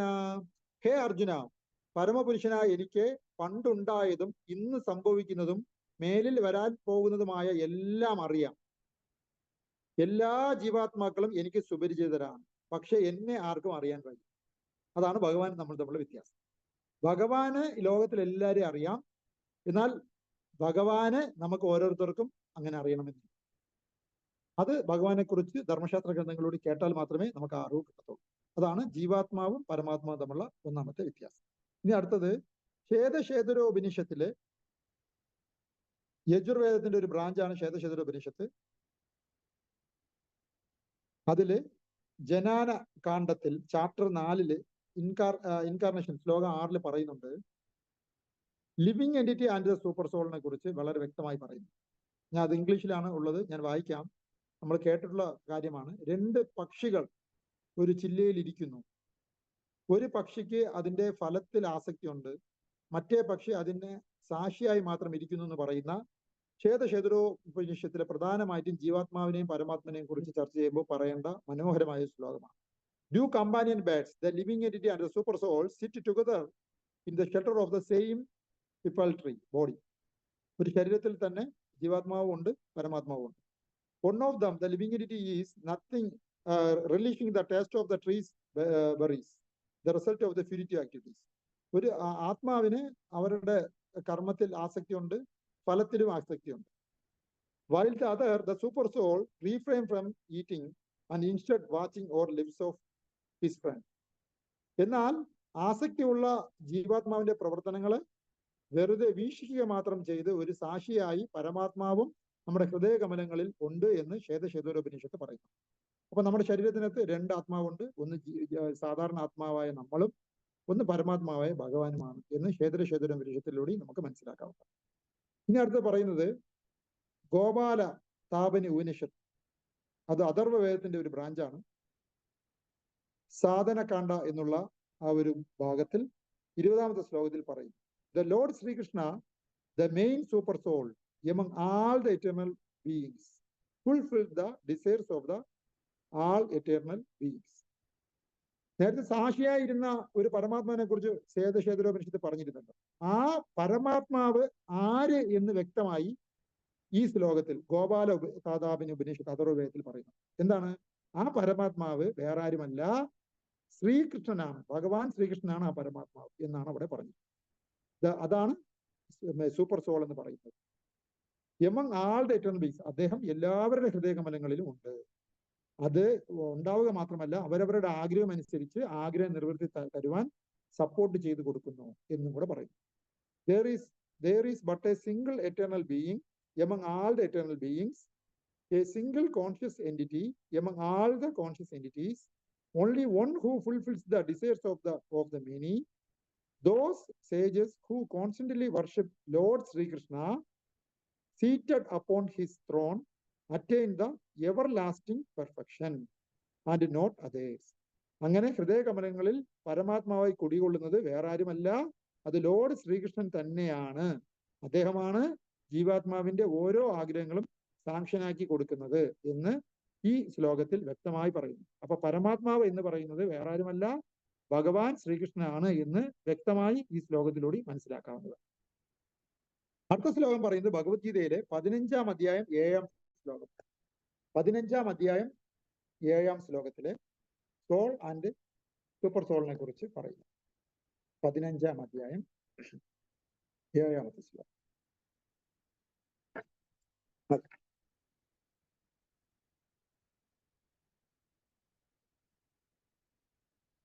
ശ്രീമദ് ഭാഗവതം ഭഗവത്ഗീത 15-ാം അധ്യായം 7-ാം ശ്ലോകം എന്ന് പറയുന്നത് മമേവാംശോ ജീവലോകേ ജീവഭൂത സനാതനഃ മനഃഷഷ്ട്യാൻ ഇന്ദ്രിയാണി പ്രകൃതിസ്ഥാനി കർഷൻ. എന്റെ ശാശ്വത അംശങ്ങളാണ് ഈ ലോകത്തിലുള്ള ബദ്ധരായ സകല ജീവാത്മാക്കൾ. ബദ്ധമായ ജീവിതം നയിക്കുകയാൽ മനസ്സുൾപ്പെടെ 6 ഇന്ദ്രിയങ്ങൾ ഉപയോഗിച്ച് അവർ കഠിന അധ്വാനം ചെയ്യുകയാണ്. ഭഗവാൻ ശ്രീകൃഷ്ണൻ, ഭഗവത്ഗീതയുടെ പേര് തന്നെ ഭഗവാൻ ഉവാച, ഭഗവാൻ പറഞ്ഞു. അപ്പൊ ഭഗവാൻ ശ്രീകൃഷ്ണൻ പറയുകയാണ് എന്റെ ശാശ്വത അംശങ്ങളാണ് ഈ ലോകത്തിലുള്ള സകല ജീവാത്മ. അഹം ബീജപ്രദപിത. ഭഗവാൻ മറ്റൊരു ശ്ലോകത്തിൽ പറയുന്നുണ്ട് ഞാനാണ് ഈ ലോകത്തിൽ എല്ലാവർക്കും ബീജം നൽകിയ പിതാവാണ്. അപ്പോ ഭഗവാന്റെ അംശങ്ങളാണ്, പരമാത്മാവിന്റെ അംശമാണ് ജീവാത്മാവ് എന്ന് ഈ ഭഗവത്ഗീത ഈ ശ്ലോകത്തിലൂടെ നമുക്ക് മനസ്സിലാക്കാം.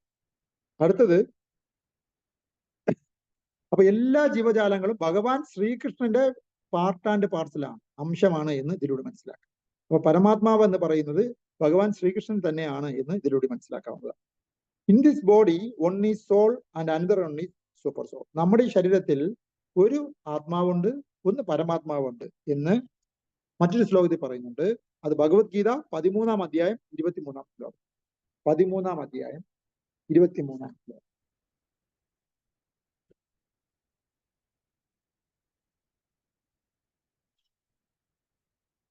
പതിമൂന്നാം അധ്യായം ഭഗവത്ഗീത 23-ാമത്തെ ശ്ലോകം. അതെ അതെ. ഉപദ്രഷ്ടാനുമന്ദച്ച ഭർത്ത ഭോക്ത മഹേശ്വര പരമാത്മേതി ചപ്യുക്തോ ദേഹോ അസ്മിൻ പുരുഷം പരഹ. ഇന്ദ്രിയാതീതനായൊരു ഭോക്താവുണ്ട്, ഇന്ദ്രിയാതീതനായൊരു ഭോക്താവുണ്ട്. ഈ ശരീരത്തിൽ സർവാധിപതിയും ഉപദ്രഷ്ടാവും അനുമതിദായകനുമായ ആ പരമപുരുഷനെ പരമാത്മാവെന്ന് പറയുന്നു. നമ്മുടെ ശരീരത്തിൽ ഇന്ദ്രിയ അതീതനായി ഇന്ദ്രിയങ്ങളെ ഒന്നും ബാധിക്കാത്ത ഒരു അധിപതിയുണ്ട്, ഭോക്താവുണ്ട്. ഈ ശരീരത്തിൽ സർവാധിപതിയും, എന്നാൽ ഈ ശരീരത്തിന്റെ യഥാർത്ഥ അധിപതി ആ പരമാത്മാവാണ്, അല്ലാതെ ആത്മാവല്ല. ഇതിന്റെ ഓണർ പരമാത്മാവാണ്. ഉപദൃഷ്ടാവ്, അദ്ദേഹം വെറുതെ നോക്കിക്കൊണ്ടിരിക്കുന്നതേ ഉള്ളൂ. അതായത് ജീവാത്മാവ് ചെയ്യുന്ന കർമ്മത്തിൽ അദ്ദേഹം സാക്ഷി മാത്രമാണ്, അദ്ദേഹത്തിന് പങ്കാളിയല്ല. അനുമതിദായകനാണ്, അദ്ദേഹം സാങ്ഷൻ ആക്കുന്നത് കൊണ്ടാണ് ജീവാത്മാവിന് അത് എൻജോയ് ചെയ്യാൻ പറ്റുന്നത്. പക്ഷെ അനുമതി നൽകുന്നു എന്നത് കൊണ്ട് അദ്ദേഹം ആത്മാവ് ചെയ്യുന്ന പ്രവൃത്തിക്ക് ഇദ്ദേഹം ഭാഗവാക്കല്ല, സാങ്ഷൻ ഗിവിങ് അതോറിറ്റി മാത്രമാണ്. ആ പരമപുരുഷനെ, അങ്ങനെയുള്ള അദ്ദേഹം വേറെ ആരുമല്ല, പരമപുരുഷനായ ഭഗവാൻ ശ്രീകൃഷ്ണനാണ്. അദ്ദേഹത്തിന് മറ്റൊരു പേരാണ് പരമാത്മാവ് എന്ന് പറയുന്നു എന്ന് 13-ാം അധ്യായം ഭഗവത്ഗീത 23-ാം ശ്ലോകത്തിൽ വ്യക്തമായി പറയുന്നു. അപ്പൊ പരമാത്മാവ് എന്ന് പറയുന്നത് ഭഗവാൻ ശ്രീകൃഷ്ണനാണ് എന്ന് നമുക്ക് വീണ്ടും ഈ ശ്ലോകത്തിലൂടെ മനസ്സിലാക്കാം. അടുത്തത് ഭഗവത്ഗീത 15-ാം അധ്യായം 15-ാം ശ്ലോകം. Who is to be known by all the Vedas. വേദങ്ങളിലൂടെ അറിയപ്പെടേണ്ടത് ആരാണ് എന്നതിനെ കുറിച്ച് പറയുന്നു. How do remembrance and forgetfulness happens. നമുക്ക് എന്തുകൊണ്ടാണ് ഓർക്കാൻ പറ്റുകയോ അല്ലെങ്കിൽ മറക്കാൻ കഴിയുകയോ ചെയ്യുന്നത് എന്ത് കാരണത്താലാണ് എന്നതിനെ കുറിച്ച് 15-ാം അധ്യായം 15-ാം ശ്ലോകം പറയും. എന്താണ് 15-ാം അധ്യായം 15-ാം ശ്ലോകം പറയുന്നത്?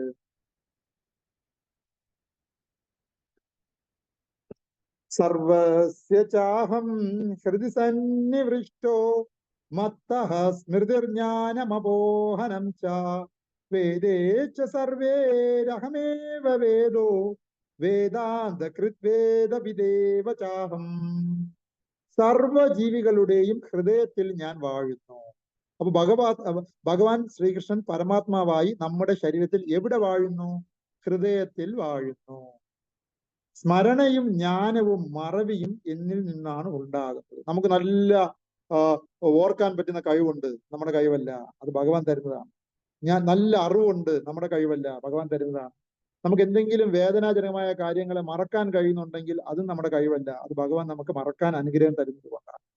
എല്ലാ വേദങ്ങളിലൂടെയും അറിയേണ്ടത് എന്നെ തന്നെ. ആരെ തന്നെ? വേദങ്ങൾ പഠിക്കുമ്പോൾ നമ്മൾ മനസ്സിലാക്കേണ്ടത് നമ്മളാകുന്ന ആത്മാവിനെ കുറിച്ചും നമ്മുടെ ഹൃദയ കമലങ്ങളിലുള്ള പരമാത്മാവിനെ കുറിച്ചുമുള്ള അറിവ് സമ്പാദിക്കുക എന്നുള്ളതാണ് വേദങ്ങളിലൂടെ കിട്ടുന്ന ഫലം. അത് ചെയ്യാൻ കഴിഞ്ഞില്ല എങ്കിൽ വേദം പഠിച്ചിട്ട് നമ്മൾ യഥാർത്ഥത്തിൽ എടുക്കേണ്ടത് എടുത്തില്ല എന്നർത്ഥം. വേദാന്തം ഉണ്ടാക്കിയതും വേദങ്ങളെ അറിയുന്നതും ഞാനാണ്. എന്നാൽ ഈ വേദം ആരുടെ സൃഷ്ടിയാണെന്ന് ചോദിച്ചാൽ അതും ഭഗവാന്റെ സൃഷ്ടിയാണ്. ഭഗവാനാണ് വേദങ്ങൾ ഉണ്ടാക്കിയത്. വേദത്തിലൂടെ അറിയേണ്ടത് ആരെയാണെന്ന് ചോദിച്ചാൽ അതിന്റെ സൃഷ്ടികർത്താവായ ഭഗവാനെ തന്നെയാണ്. ഇത്രയും മനോഹരമായി ഭഗവാനെ കുറിച്ച് ഭഗവത്ഗീതയിൽ വ്യക്തമായി പറയുന്നുണ്ട്. ഒരു മനുഷ്യ ജീവിതത്തിന്റെ ഉദ്ദേശം തന്നെ ഈ അറിവ് സമ്പാദിക്കലും അതിന്റെ പ്രാക്ടിക്കൽ ആപ്ലിക്കേഷനുമാണ്. അടുത്ത ശ്രീമദ് ഭഗവത്ഗീതയിൽ ഈ പറഞ്ഞതുപോലെ ശ്വേതശേതരോപനിഷത്തില് യജുർവേദത്തിന്റെ ഒരു ബ്രാഞ്ചാണ്. അതിൽ ജ്ഞാനകാണ്ഡത്തില് ചാപ്റ്റർ 1 ശ്ലോകം നമ്പർ 12 മറ്റൊരു കാര്യം പറയുന്നുണ്ട്. The knower of the soul, the material nature and the super soul knows everything. എല്ലാ കാര്യവും അറിയാവുന്ന വ്യക്തി ആരാണ് എന്ന് ചോദിച്ചാൽ ആത്മാവിനെ കുറിച്ചും ഭൗതിക പ്രകൃതിയെ കുറിച്ചും പരമാത്മാവിനെ കുറിച്ചും ആരാണോ മനസ്സിലാക്കിയിട്ടുള്ളത് അയാൾ ഈ ലോകത്തിൽ എല്ലാ കാര്യവും മനസ്സിലാക്കിയ വ്യക്തിയാണ് എന്ന് പറയാം. 3 കാര്യങ്ങളാണ് മനസ്സിലാക്കേണ്ടത്. നമ്മളാകുന്ന ആത്മാവ്, നമ്മളും പരമാത്മാവും തമ്മിൽ ഒരു ബന്ധമുണ്ട്. നമ്മളെ സൃഷ്ടിച്ച പരമാത്മാവ്. എന്നിട്ട് നമ്മളിപ്പോൾ അധിവസിക്കുന്ന ഈ ഭൗതിക പ്രകൃതി, ഈ വിഷയത്തിനെ കുറിച്ച് ആരാണോ മനസ്സിലാക്കിയിട്ടുള്ളത്, ഈ 3 വിഷയം, ഭൗതിക പ്രകൃതി, ആത്മാവ്, പരമാത്മാവ്, ഈ 3 വിഷയങ്ങളെ കുറിച്ച് ആരാണ് ആധികാരികമായിട്ട് പഠിച്ചിരിക്കുന്നത് അയാൾ ഈ ലോകത്തിൽ എല്ലാ കാര്യവും അറിയുന്ന വ്യക്തിയാണെന്ന് ശേതരോപനിഷത്ത് പറയുന്നു. One must know this super soul situated within him. ഈ പരമാത്മാവ് എവിടെയോ ഉള്ള ആളല്ല, നമ്മളിൽ തന്നെ ഉള്ള ആണ് എന്ന് ആദ്യം മനസ്സിലാക്കി. Because there is nothing better to know than this. നമ്മളുടെ ഹൃദയത്തിൽ തന്നെ പരമാത്മാവ് ഉണ്ട് എന്നുള്ള ഒരു അറിവ് ഉണ്ടെങ്കിൽ അതിനേക്കാളും അപ്പുറമുള്ള ഒരു അറിവ് ഈ ലോകത്തില്ല എന്നാ പറയും. ഭോക്ത എന്ന് പറയുമ്പോൾ ലിവിങ് എൻറ്റിറ്റി, നമ്മുടെ ആകുന്ന ആത്മാവ്. ഭോഗ്യ, മെറ്റീരിയൽ നാച്ചർ, ഭൗതിക പ്രകൃതി. ആൻഡ് ദ സൂപ്പർ സോൾ, പരമാത്മാവ്. The person who knows these 3 he knows everything. അപ്പൊ ഈ 3 കാര്യങ്ങൾ, ആത്മാവ്, പരമാത്മാവ്, ഭൗതിക പ്രകൃതി, ഇവയെ കുറിച്ച് മനസ്സിലാക്കിയ ഒരു വ്യക്തി ലോകത്തിലെ എല്ലാ കാര്യങ്ങളെ കുറിച്ച് മനസ്സിലാക്കിയ വ്യക്തിയാണെന്നാണ് ശേതരോപനിഷത്ത് പറഞ്ഞിരിക്കുന്നത്. അതേപോലെ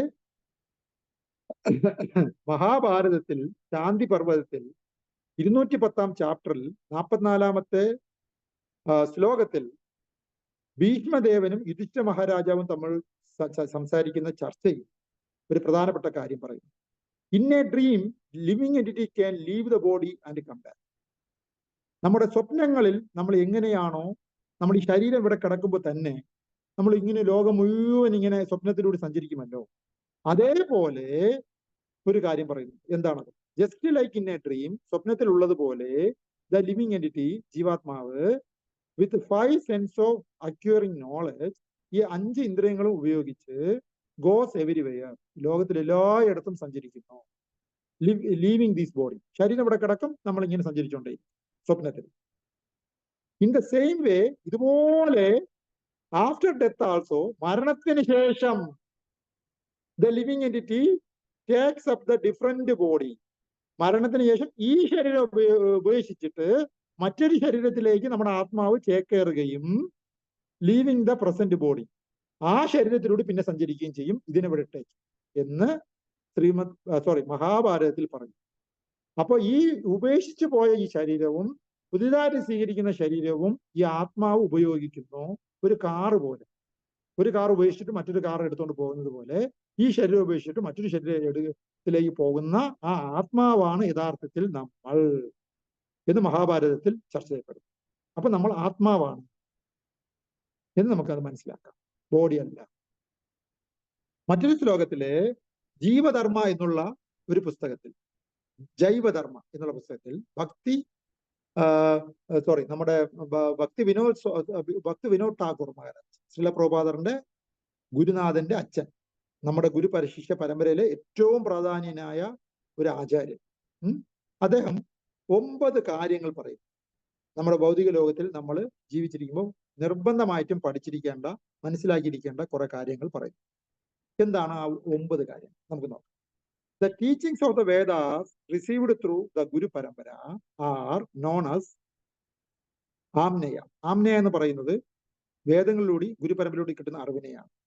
The infallible evidence of the Vedas, വേദങ്ങളിലൂടെയുള്ള തെളിവ് നമ്മൾ നോക്കുകയാണെങ്കിൽ, of the smriti sutras headed by the Shrimad Bhagavatam. ഭാഗവത്തിനെ മുൻനിർത്തിയുള്ള സ്മൃതി സൂത്രങ്ങളെല്ലാം തെളിവ് നൽകുന്നത് എന്തെന്നാൽ as well as the evidence such as the direct sense perfection, നമ്മുടെ പ്രത്യക്ഷമായ അറിവോടുകൂടി നമ്മൾ നോക്കുകയാണെങ്കിൽ കൂടിയും, പ്രത്യക്ഷ പ്രമാണത്തോടു കൂടി നോക്കുകയാണെങ്കിലും, that concur with the guidance of Vedas, പ്രത്യക്ഷമായ അറിവുകളെ വേദങ്ങളുടെ ഗൈഡൻസിനെ ഖണ്ഡിച്ചുകൊണ്ട് നമ്മൾ ഈ ലോകത്തിന്റെ യാഥാർത്ഥ്യങ്ങൾ പരിശോധിച്ച് നോക്കുകയാണെങ്കിൽ നമുക്ക് മനസ്സിലാകുന്നത് എന്തെന്നാൽ ആൻഡ് ആൾ ദ അക്സെപ്റ്റഡ് പ്രമാണാസ്, എല്ലാ അംഗീകരിക്കപ്പെട്ട തെളിവോടുകൂടിയും ഈ ലോകത്തിനെ നോക്കിക്കാണുമ്പോൾ നമുക്ക് മനസ്സിലാക്കാൻ പറ്റുന്ന പ്രപഞ്ച സത്യം എന്തെന്നാൽ this pramana establishes the following prameyas fundamental truths.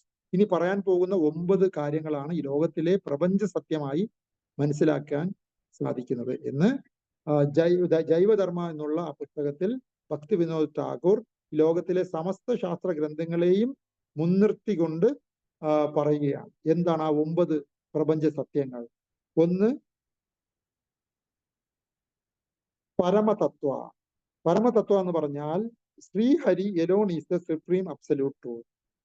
പരമദിവ്യോത്തമ പുരുഷനായ ശ്രീഹരിയാണ് ലോകത്തിലെ പരമദിവ്യ ഉത്തമ പുരുഷൻ. ഇത് ഒന്നാമത്തെ അറിവ്. രണ്ടാമത്തെ അറിവ് എന്ന് പറയുന്നത് സർവശക്തിമാൻ. ആ പറയുന്ന പരമപുരുഷൻ എന്ന് പറയുന്നത് സർവശക്തിമാനാണ്. എന്നുവെച്ചാൽ Sreekrishnan is the processor of all potency. ഭഗവാൻ ശ്രീകൃഷ്ണന് സർവശക്തികളും ഉണ്ട്. ഇത് രണ്ടാമത്തെ അറിവ്. മൂന്നാമത്തെ അറിവ് എന്ന് പറയുന്നത് അഖില രസാമൃത സിന്ധു. He is the ocean of nectarean mellows. അദ്ദേഹത്തിൽ സർവരസങ്ങളുടെയും സംഭരണിയാണ് ഭഗവാൻ ശ്രീകൃഷ്ണൻ. അത് മൂന്നാമത്തെ അറിവ്. നാലാമത്തെ അറിവ് എന്ന് പറയുന്നത്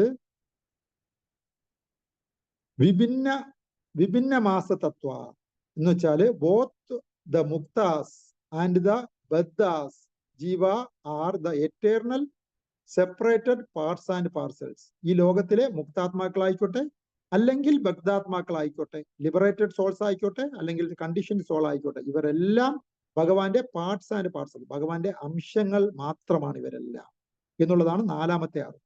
അഞ്ചാമത്തെ അറിവ് എന്ന് പറയുന്നത് baddha jivas, conditioned souls are the subject to control and covering of maya. എന്നാൽ ഈ 2 പാർട്സ് ആൻഡ് പാർസലിൽ ബദ്ധ ജീവാത്മാക്കൾ എന്ന് പറയുന്നത് മായയാൽ കവർ ചെയ്തപ്പെട്ടിരിക്കുന്ന ആത്മാക്കളാണ് എന്നുള്ളതാണ് അഞ്ചാമത്തെ അറിവ്. അടുത്ത ആറാമത്തെ അറിവ് എന്ന് പറയുന്നത് മുക്ത ജീവാത്മാക്കൾ എന്ന് പറയുന്നത് liberated souls are free from Maya's.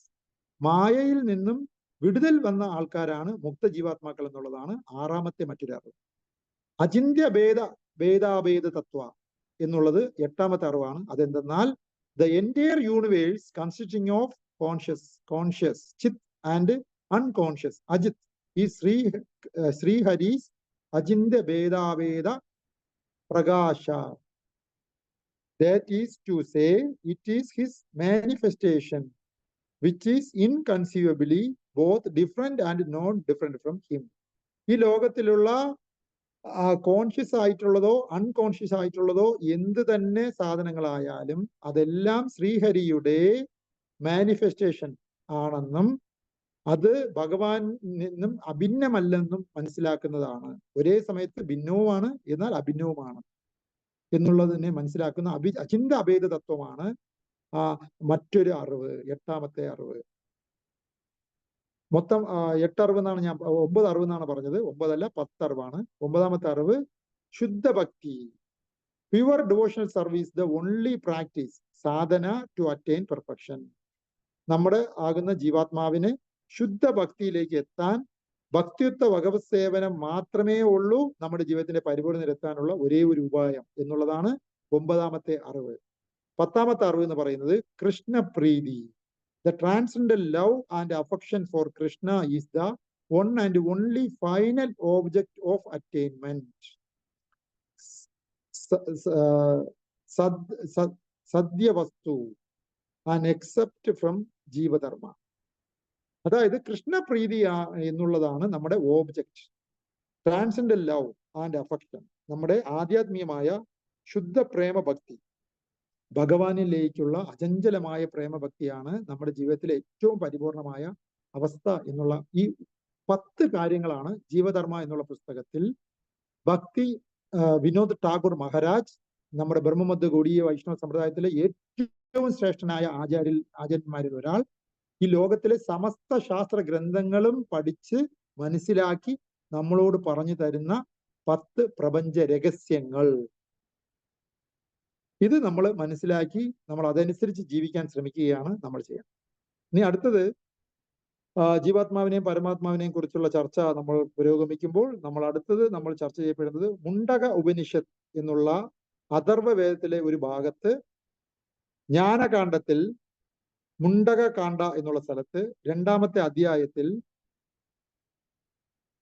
Conversation between Angira ഋഷിയും ശൗനക ഋഷിയും തമ്മിലുള്ള സംഭാഷണത്തിന്റെ ഭാഗമായി importance of knowing the absolute truth factually, താത്വികമായ അടിസ്ഥാനത്തിൽ ഭഗവാനെ കുറിച്ച് മനസ്സിലാക്കിയാലുള്ള ഗുണം എന്ത് എന്ന് പറയും. നമുക്ക് വലിയ വിശ്വാസമൊന്നുമില്ല, എന്നാലും ആ വിശ്വാസം ഇല്ലെങ്കിൽ കൂടി താത്വികമായിട്ടെങ്കിലും പരമദിവ്യ ഉത്തമ പുരുഷനെ കുറിച്ചുള്ള ചർച്ച ചെയ്യുകയും അതിനെക്കുറിച്ച് അറിയാൻ ശ്രമിക്കുകയും ചെയ്താലുള്ള ഗുണം എന്ത് എന്ന് ഈ മുണ്ടകോപനിഷത്തില് അംഗീര ഋഷിയും ശൗനക ഋഷിയും തമ്മിലുള്ള സംഭാഷണത്തിൽ പറയുന്നു. എന്താണത് പറയുന്നത്? Thus the knot in the heart is paid, and all misgiving are cut to the pieces. The chain of fruitive actions is terminated by knowing that absolute truth factually. നമ്മൾ വെറുതെ ഇങ്ങനെ ഭഗവാനെ കുറിച്ചുള്ള ചർച്ച നമ്മൾ ചെയ്തെങ്കിൽ കൂടിയും നമ്മുടെ ഹൃദയ കമലങ്ങളിലുള്ള എല്ലാ ദോഷങ്ങളും കട്ട് ചെയ്തു പോകും, നശിച്ചു പോകും. നമ്മൾ പോലെ അറിയാതെ നമുക്കൊരു ശാന്തിയും സമാധാനവും സന്തോഷവും അറിയാതെ വന്നു ചെയ്യും. നമ്മുടെ കർമ്മഫലങ്ങളിൽ നിന്നും നമ്മുടെ ആ കർമ്മഫലത്തിന്റെ ഭവിഷ്യത്ത് അനുഭവിക്കാതെ തന്നെ അതിൽ നിന്നും നമുക്ക് മുക്തനാവുകയും ചെയ്യാം. വിശ്വാസമില്ലാതെ വെറുതെ താത്വികമായിട്ട് ഭഗവാനെ കുറിച്ച് മനസ്സിലാക്കാൻ ശ്രമിച്ചെങ്കിൽ കൂടിയും ഇതാണ് ഫലം. അപ്പൊ വിശ്വാസത്തോടു കൂടി പഠിച്ചാലോ, ഭഗവാനെ കുറിച്ച് മനസ്സിലാക്കിയാലോ, എങ്കിൽ നമ്മൾ പൂർവ്വ ജന്മത്തിൽ ചെയ്ത കർമ്മഫലങ്ങളിൽ നിന്ന് നമുക്ക് ഒരിക്കലും പാപം അനുഭവിക്കാതെ തന്നെ അതിൽ നിന്ന് ഊരിപ്പോകാൻ പറ്റുമെന്നുള്ളതാണ് അതിൽ ഏറ്റവും വലിയ സന്തോഷമായ കാര്യം. അപ്പോൾ ആരാണോ പരമദിവ്യ പുരുഷനായ ഭഗവാൻ ശ്രീകൃഷ്ണനായിട്ട് നമ്മൾ സന്ധി ചെയ്യുന്നത്, അല്ലെങ്കിൽ അഭയം പ്രാപിക്കുന്നത്, അതിന്റെ നാമം ജപിക്കുന്നത്, അതിന്റെ കീർത്തനങ്ങൾ ആലപിക്കുന്നത്, അതിന്റെ ഗുണങ്ങളെ കുറിച്ച് ചർച്ച ചെയ്യുന്നത്, അതിന്റെ ലീലയെക്കുറിച്ച് സ്മരിക്കുന്നത്, ലീലയെക്കുറിച്ച് ശ്രവിക്കുന്നത്, ഇതുപോയിട്ട് എന്ത് തന്നെ നമ്മൾ കാര്യങ്ങൾ ചെയ്താലും നമ്മുടെ പൂർവ്വജന്മത്തിൽ ചെയ്ത പാപങ്ങൾ പിന്നെ വീണ്ടും അതിന്റെ ഫലം അനുഭവിക്കേണ്ടി വരില്ല എന്നുള്ളതാണ് മനസ്സിലാക്കുന്നത്. ഇതാണ് നമ്മൾ പ്രാക്ടിക്കൽ ആപ്ലിക്കേഷൻ ആയിട്ട് നമ്മൾ മനസ്സിലാക്കിയത്. നമ്മുടെ അജാമിളിന്റെ കഥയിൽ അദ്ദേഹത്തിന്റെ മകന് നാരായണ എന്നുള്ള ഒറ്റ വിളി വിളിച്ചു എന്നുള്ള ഒറ്റ കാരണത്താൽ, അത് നാരായണ നാമം മകന്റെ പേരായതുകൊണ്ട് വിളിച്ചു എന്നുള്ളതാണ് സത്യം എങ്കിൽ കൂടിയും ഇൻഡയറക്ട്ലി അത് നാരായണന്റെ നാമം തന്നെ ആയതുകൊണ്ട് അദ്ദേഹം അതുവരെ ചെയ്ത പാപത്തിന്റെ ഫലം അദ്ദേഹത്തിൽ നിന്ന് അപ്രത്യക്ഷമാവുകയും യമകിങ്കരന്മാര് കൊണ്ടുപോവേണ്ട വ്യക്തിയെ വിഷ്ണുദൂതന്മാര് പിന്നെ കൊണ്ടുപോവുകയും ചെയ്തു എന്നുള്ളതാണ്. അപ്പൊ അത്രയ്ക്കും ശക്തിയുള്ളതാണ് ഭഗവാന്റെ നാമ ഗുണരൂപം.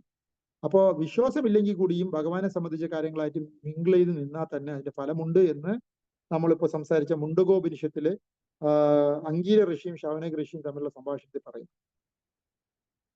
അപ്പൊ അടുത്തത് നമ്മൾ ചർച്ച ചെയ്യപ്പെടുന്നത്, ജയകൃഷ്ണ സമയമായോ?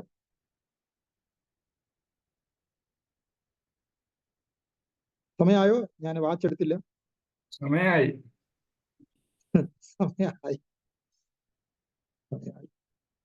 ഇനി നല്ല കുറച്ച് ശ്ലോകങ്ങളുണ്ട് നമുക്ക് ഇനിയുള്ള ദിവസങ്ങളിൽ നമുക്ക് ചർച്ച ചെയ്യപ്പെടാം.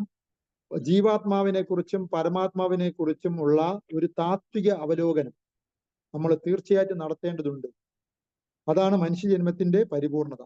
നമ്മൾ താത്വികമായിട്ട്, നമുക്ക് വിശ്വാസം ഇല്ല എങ്കിൽ കൂടിയും നമ്മൾ ഇതൊക്കെ പഠിച്ചാല് നമ്മുടെ ലൈഫില് തീർച്ചയായിട്ടും ജനനമന ചക്രത്തിന് പുറത്തു വരാൻ കഴിയുമെന്ന് നമുക്ക് ഇതിലൂടെയൊക്കെ മനസ്സിലാക്കാൻ കഴിയും.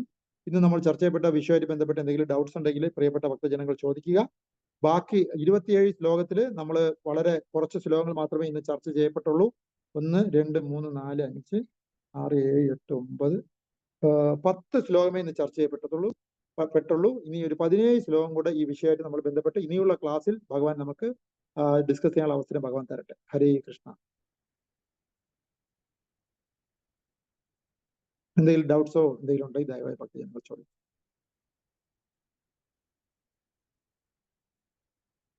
പ്രഭു പ്രണാമം. ഹരേ കൃഷ്ണ. ഹരേ കൃഷ്ണ. പ്രണാമം പ്രഭു. എനിക്ക് പ്രഭു ആ ഒരു 10 കാര്യങ്ങൾ പറഞ്ഞില്ലേ അതെ. ഭക്തി വിനോദ ഠാക്കൂർ പറഞ്ഞത്, ആ പുസ്തകം ഒന്നും കൂടെ പറയൂ. ബുക്കിന്റെ പേര് ജൈവധർമ്മ എന്നാണ് ബുക്കിന്റെ പേര്. നിർബന്ധമായിട്ട് ഓരോ ഭക്തന്മാരും വായിച്ചിരിക്കേണ്ട മനോഹരമായ മറ്റൊരു പുസ്തകം. ശ്രീല പ്രഭുപാദർ അത് വ്യക്തമായി പറഞ്ഞിട്ടുണ്ട്. അദ്ദേഹത്തിന് കുറച്ച് സമയം കൂടി കിട്ടിയിരുന്നു എങ്കിൽ ഞാൻ ജൈവധർമ്മം കൂടെ പരിഭാഷ എഴുതിയേനെ എന്ന് പറഞ്ഞിട്ടുണ്ട്. അദ്ദേഹത്തിന് അത് മുഴുവിക്കാൻ കഴിയാത്തത് കൊണ്ട് അദ്ദേഹത്തിന്റെ ശിഷ്യഗണങ്ങൾ ശരിക്കും പറയുകയാണെങ്കിൽ ഹിസ് ഹോളിനെസ് ഭാനുസ്വാമി മഹാരാജ് ജൈവധർമ്മം ഇംഗ്ലീഷിൽ നല്ല രീതിയിൽ പരിഭാഷ നടത്തി പ്രസിദ്ധീകരിച്ചിട്ടുണ്ട്. ഫോർച്ചുനേറ്റ്ലി കഴിഞ്ഞ പ്രാവശ്യം ഞാൻ ആ പുസ്തകം മേടിച്ചു. ആ പുസ്തകം എന്റെ കയ്യിലുണ്ട്. വളരെ മനോഹരമായ ആ പുസ്തകം നമ്മൾ ഓരോരുത്തരും വായിക്കേണ്ട പുസ്തകത്തിലെ ബ്രഹ്മമധ്വ ഗൗഡീയ വൈഷ്ണവ സമ്പ്രദായത്തിലെ ഏറ്റവും നല്ലൊരു പുസ്തകമാണ്. Thank you.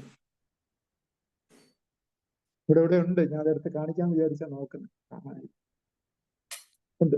ആ പുസ്തകം വളരെ നല്ലൊരു പുസ്തകം, ജൈവധർമ്മം.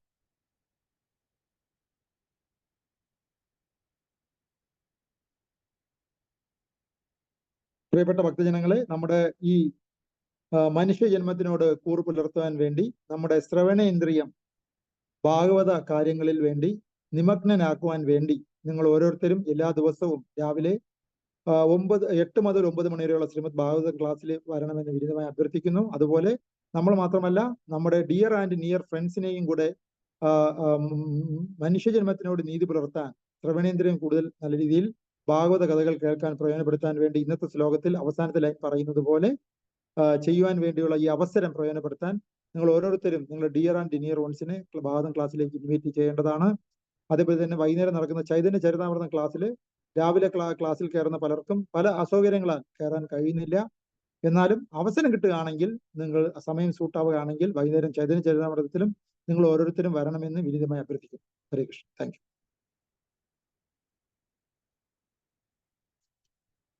ഹരേ കൃഷ്ണ പ്രഭുജി. ഹരേ കൃഷ്ണ. സ്വാഗതം മാതാജി, സ്വാഗതം. ഹരേ കൃഷ്ണ. ഹരേ പുണ്യമാണ് പ്രഭുജി, ക്ലാസ്സുകളൊക്കെ കേൾക്കാനായിട്ട് പുണ്യം തന്നെ വേണം പ്രഭുജി. ഹരേ കൃഷ്ണ. നല്ല ക്ലാസ് ആയിരുന്നു, വളരെ സന്തോഷം. ഹരേ കൃഷ്ണ. എന്തോ മുൻജന്മ പുണ്യം ചെയ്തത് കൊണ്ട് മാത്രമാണ് ഇതിലൊക്കെ അറ്റൻഡ് ചെയ്യാൻ പറ്റണത്. ഹരേ കൃഷ്ണ പ്രഭുജി, സന്തോഷം. ഹരേ കൃഷ്ണ. കുറച്ച് ഭക്തന്മാര് ഒരുമിച്ച് വന്നത് കൊണ്ട് മാത്രം നടക്കുന്ന ഒരു നല്ല മഹനീയമായ കർമ്മമാണ് മാതാജി ഇവിടെ നടക്കുന്ന ശ്രീമദ് ഭാഗവതം ക്ലാസ്. ശ്രീ രാധാ നീലമാസ സംഘം കരമന തിരുവനന്തപുരത്തില് കുറെ ഭക്തന്മാര് ഒരുമിച്ച് ഭാഗവതം നമ്മുടെ ലൈഫിൽ ഭാഗമാക്കണം, അതിനുവേണ്ടി ഡെയിലി കുറച്ച് സമയം മാറ്റിവെക്കണമെന്ന് കുറച്ച് ഭക്തന്മാർ ഒരുമിച്ച് തീരുമാനിച്ചതിന്റെ ഫലമാണ് നമുക്ക് എല്ലാവർക്കും കിട്ടുന്ന ഈ മഹനീയമായ ഈ ശ്രീമദ് ഭാഗവതം ക്ലാസ്. അപ്പോൾ എല്ലാ ദിവസവും കേൾക്കാനും മൊത്തം ഭാഗവതവും നമുക്ക് ഇതുപോലെ കേട്ട് തീർക്കാനുള്ള ഭാഗ്യം, മഹാഭാഗ്യം ഭഗവാൻ തരട്ടെ എന്ന് പ്രാർത്ഥിച്ചുകൊണ്ട് ഇന്നത്തെ ദിവസം നമുക്ക് അവസാനിപ്പിക്കാം. ഭഗവാൻ ശ്രീകൃഷ്ണൻ അനുഗ്രഹിക്കട്ടെ. ഗ്രന്ഥരാജ് ശ്രീമദ് ഭാഗവതം ഭഗവത്ഗീത കി ജയ്. ശ്രീല പ്രഭുപാദ കി ജയ്. ശ്രീല ഗുരുദേവ് ജയ്. ഗൗരവ